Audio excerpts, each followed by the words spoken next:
some kind of behavior, it is not just what you see, it's actually what end up in your brain, and how the structure of your brain start to change, and along with that, your attitude toward porn and even violence related porn, that can also be changed.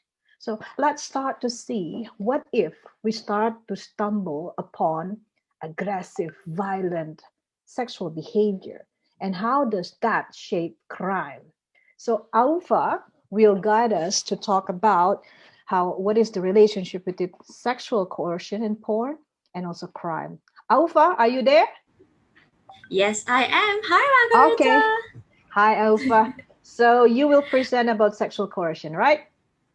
Yes, I will. But our classmate Amina will be the one sharing the screen. Okay. Yeah, yeah, I Thank will. you. Don't Yes. worry.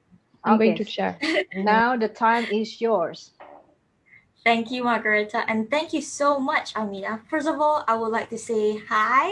My name is Alpha, and I would like to say thank you to Universitas Airlangga and AMERTA, the program, and also Margarita and Nido as our lecturers, and of course, my two classmates, Amina and Alihan. My name is Alpha, and as mentioned by Margarita earlier, I'm a student from University of Sultan Zainal Abidin, Malaysia.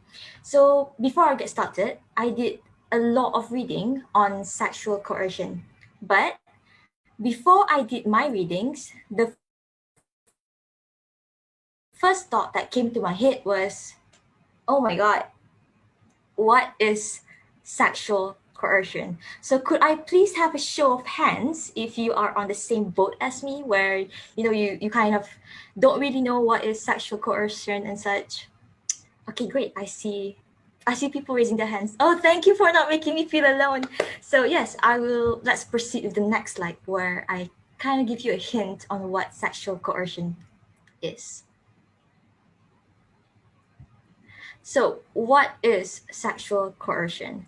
Sexual coercion is actually non consensual sex, forced intercourse, or in the everyday language, we will call it as rape. Rape is a crime, okay?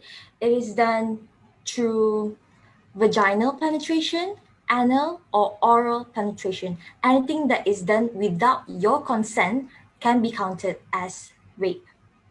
This type of sexual coercion can actually happen verbally, which is through talking, speaking harsh words, or harassment. Next, by physical power, aka through the strength of your body, or psychologically, which is related to the mental and emotional state. With sexual coercion, rape and criminality behind it, it usually happens to women or younger girls. Next slide, please, Amina.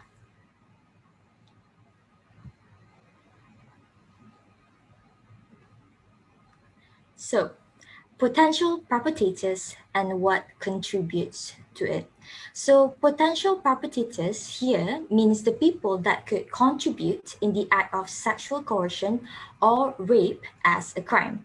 Since our target of viewers for today are actually the youth from the age of 14 of 15 to 24 years old, let's relate it back to interest. At this age and this stage, we are becoming our own person. We are trying to express ourselves. We are trying to implore and explore everything that is around us. And when we grow up, we start to develop our own personalities and such. And don't worry, it is actually quite natural for you to be interested in topics like this. It makes us human. One of the topic is, of course, sex.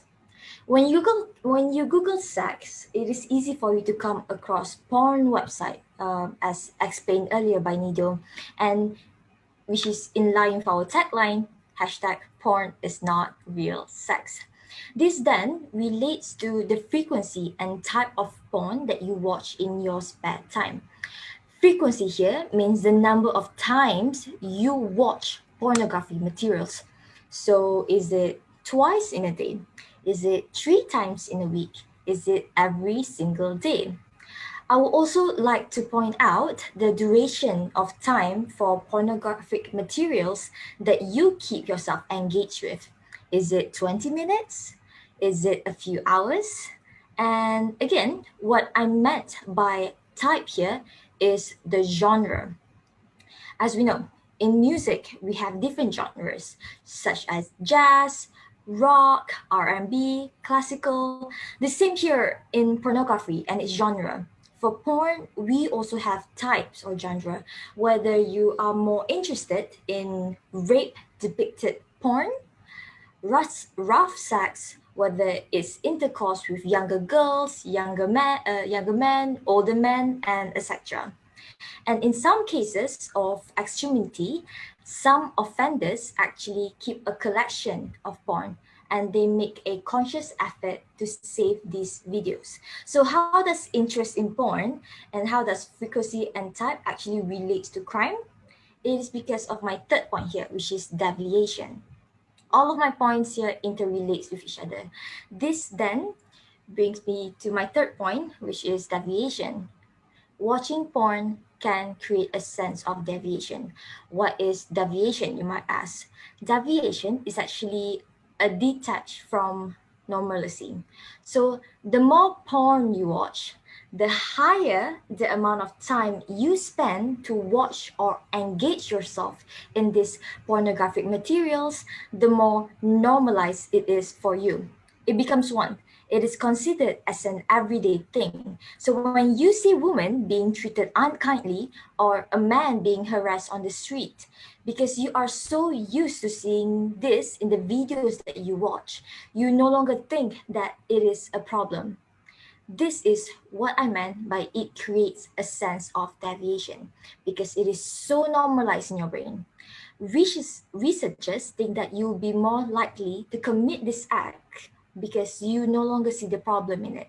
And it also lowers the chance of you to help or prevent sexual coercion, rape, and its crime in the everyday life. Next slide, please. So I know one of the reasons why this webinar is interesting is over the fact that we are speaking about a taboo topic and over the fact that we have speakers from 4 different countries, Indonesia, Philippines, France, and Malaysia. So some of you may wonder, how are the victims of sexual coercion are like in Malaysia? In Malaysia, rape is happening. According to NEO Project, there is about 40 rape cases that are reported every single day. And in some parts, a sex-related crime happens every 2 hours. Sadly, out of the high numbers of rape-related crime, 10% of these cases involve children under the age of 12 years old. These 12-year-old girls, yes, every single day, Chata Abrar. Some of these cases are usually girls. And these girls that was forced into sexual coercions are reported to be done by their own family members. Now, you might wonder how these numbers actually happen because I could actually see it in the chat box and people are going crazy. So you might wonder how this number actually happens. The main tactic that is being used is the second point right here, child grooming. And yes, I agree, Nugro, that's really scary. So what is child grooming, you may ask? Child grooming is when you get too close to someone and you start building trust and comfort. So you first start by being their friend. You gain their trust, their parents' trust. They invite you over to their home. Since most cases involve family members, you are already comfortable with your own family members. And it is uncommon to be left alone with them or to ask them for their help to babysit your children, but still, be careful. And in Malaysia, social platform also plays a large role in sexual coercion and its related crime. We have social media platforms such as Facebook and Telegram that decimates this type of info. There, selling and buying of victims also happen. They sell pictures, videos, and they even take requests of these non-consensual sex and workers. There's even a Telegram group in Malaysia that keeps on getting banned but have thousands of participants, and most victims are local. So they even have monthly and yearly subscriptions. So next slide, please, Amina. So how can I be a victim? Let's be real. being a victim of sexual coercion, rape, or any sex-related crime is simply traumatizing, and no one should go through it. There are some things that you could do to avoid being a victim. First off is by your lifestyle. This kind of relates to being to the concept of victimology. So the lifestyle here means your routine, activities, and how you go about your everyday lives. I'm sure we have heard of cases where, someone gets raped after a night out in the club, regardless of their gender. They get raped in dark alleys and such. In other cases, some may even get raped in their own home. Why? Those circumstances where you trust others too much and have too much faith. Let's not just put all the attention to lifestyle. Let's also shed some lights in the bigger context, which is culture context, the type of community you live in. Since I live in Malaysia, and it's safe to say across Southeast Asia, we have this culture, this perception and beliefs that victims of sexual related crime, these traumatizing crimes, these victims are actually the one that are actually asking for it, that they are the one that want it. These victims are blamed despite being kids. Next, I would also like to point out the age factor that could also contribute to you becoming a victim. From my previous presentation, I stated that most victims are actually young victims. Some have not even reached the age of 12 yet. A lot of these victims have been affected are actually done by people of authority, people that we should feel safe with and have a certain level of trust and faith. People like your teachers, all the family members, and such. And in places like your own home, school, places where you are supposed to be safe and comfortable. Next slide, please. So, porn in Malaysia contract. What is the problem here? The not the whole problem, but one of the main problem is actually, as I mentioned earlier, rape culture. Rape culture where we normalize this non-consensual sex or rape or sex-related crime. Even though these things happens a lot, it is still considered as extremely taboo in the Malaysian context, especially in more rural areas. And even though it is normalized, it is considered as taboo, it is also considered as not that serious. We are always overlooking these problems. And because I mentioned earlier how a lot of victims are actually kids and it is done by their own family members, a lot of people say, oh, the kids are just being lovey-dovey and playful. And in the Malaysia context, we have this term called manja, which is all this lovey-dovey, playful. When you're a child, you always want to be playful with your family members. So yeah, this concept of being manja. So next slide, please. I have presented to you the problem. So how can we solve this issue? What can we do as individual, as a community? So first off is know, justify, and claim your boundaries. You should know what is considered as appropriate, what is considered inappropriate, what is considered as comfortable.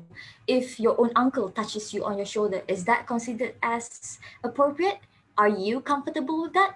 So, justify your boundaries, know your boundaries. You control your own body and no one else. In Malaysia, we have social media platforms such as on Instagram, such as Monsters Among Us, Speak Asia, and recently we have Lapor Predator, where it is done online, where if you know a predator, you can just key in online. We also have Our Malaysia, where we can contact these platforms and they can help you through it out. The next and last slide for me, which is some takeaway points. So some takeaway points, I would just to wrap up again. Sexual coercion is non-consensual sex. If you don't agree to it, it can be considered as rape, which is a crime. Second, porn and rape happens a lot, but is still considered a taboo, which it shouldn't be. It shouldn't be considered as a taboo. And third, know your boundaries. Even with your own family members, you need to establish and you need to know your boundaries. And please don't be afraid to speak up because you are never alone. That is all from me. My name is Aufa Johan, and I will pass the presenter towards the next one, which is my classmate Alihan. Thank you. Thank you, Aufa. Now, Ali Khan. He will talk about child pornography, especially related to teens. Hi, Ali Khan, are you there? Hi.